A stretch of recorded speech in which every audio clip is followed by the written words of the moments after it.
Rule 113 of the Rules of Criminal Procedure, Section 5. Arrest without warrant when lawful. A peace officer or a private person may, without warrant, arrest a person. A. When in his presence, the person to be arrested has committed, is actually committing, or is attempting to commit an offense. B.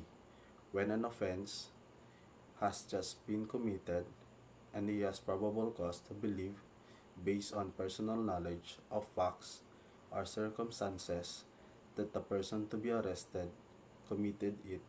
And C. When the person to be arrested is a prisoner who has escaped from penal establishment or place where he is serving final judgment, or temporarily confined while his case is pending, or has escaped while being transferred from one confinement to another.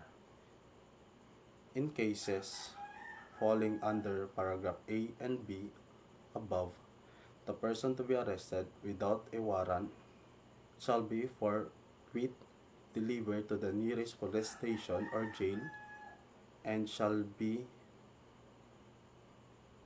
proceed against in accordance with Section 7 of Rule 112.